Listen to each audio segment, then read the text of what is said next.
Dictation शुरू होगी 5 second बाद।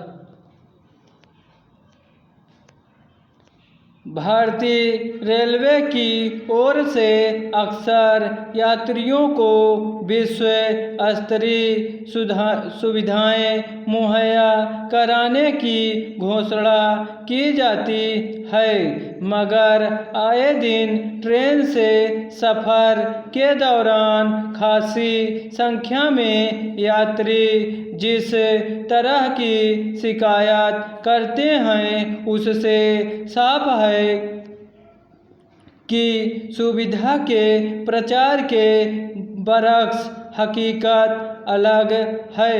यह छिपा नहीं है कि शहरों में रोजगार या अन्य कारणों से रहने वाले लोग जब पूर्व त्योहार जैसे मौक़ों पर अपने घर जाना चाहते हैं तो उनकी ज़रूरत के मुताबिक आरक्षित सीट या बर्थ का टिकट मिल पाना अब एक बड़ी चुनौती है। कुछ यात्री टिकट लेकर किसी तरह ट्रेन में सवार हो भी जाते हैं तो आगे का सफ़र जैसे तैसे पूरा करना एक आम स्थिति हो चुकी है।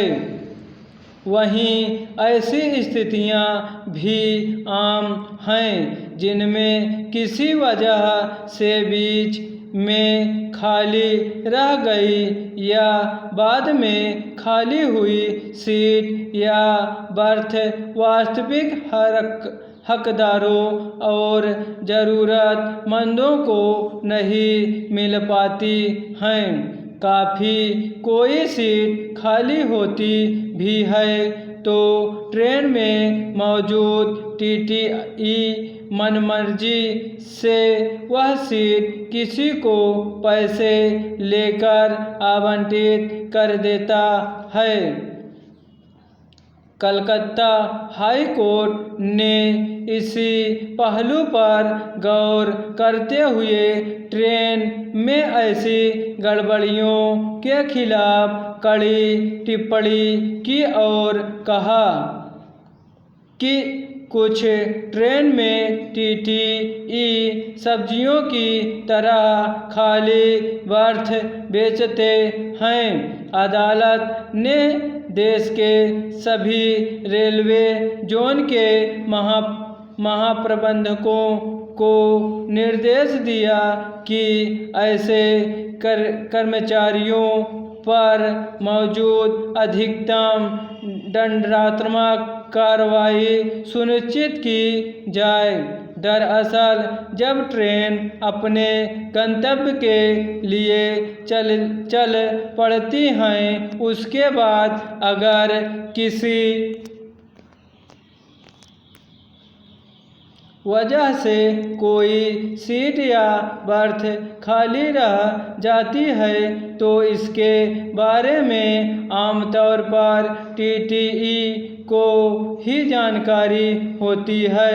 कन्फर्म होने के नियम के मुताबिक किसी अन्य यात्री को वह सीट आवंटित कर दी जानी चाहिए, मगर ऐसे मामले आम हैं जिसमें टीटीई ज़्यादा पैसे वसूल कर वैसे यात्रियों को भी खाली बर्थ आवंटित कर देते हैं जो नियमों के तहत उसके पात्र नहीं होते।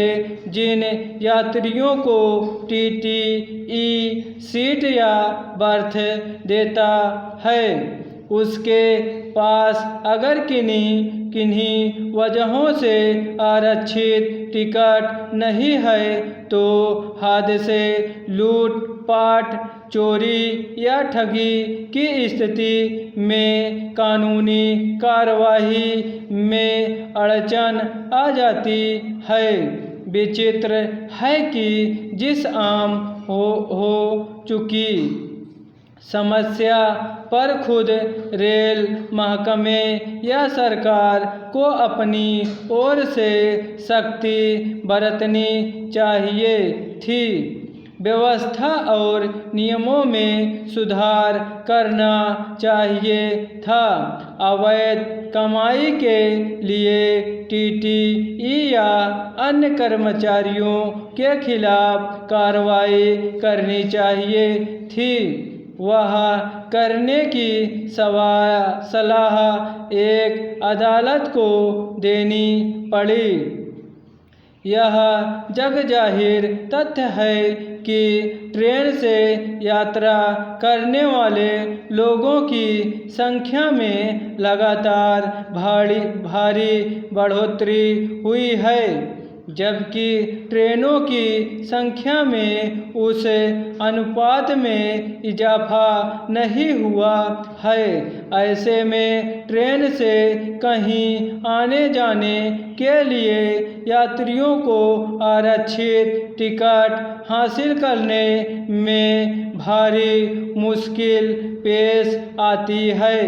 कई बार प्रतीक्षा श्रेणी टिकट पर खाली हुई बर्थ भी इसलिए नहीं मिल पाती क्योंकि टीटीई अवैध तरीके से पैसे लेकर उसे किसी अन्य को आवंटित कर देता है। समस्या केवल टिकट और सीट का मसले तक सीमित नहीं है। ट्रेन में सुरक्षित यात्रा से लेकर खान पान और अन्य सुविधाओं के मामले में भी जिस स्तर की बदइंतजामी और लापरवाही देखी जाती है, उसका खामियाजा यात्रियों को ही उठाना पड़ता है। दूसरी ओर टिकटों की कीमत बढ़ाने से लेकर अन्य मंदों में पैसे वसूलने में भारतीय रेलवे कोई संकोच नहीं करता। सवाल है कि इस तरह की अव्यवस्था और अनियमितता के रहते ट्रेन से सफ़र करने वाले लोगों को अंतर्राष्ट्रीय स्तर की सुविधाएं मुहैया कराने के आश्वासन किस आधार पर दिए जाते हैं। स्टॉप।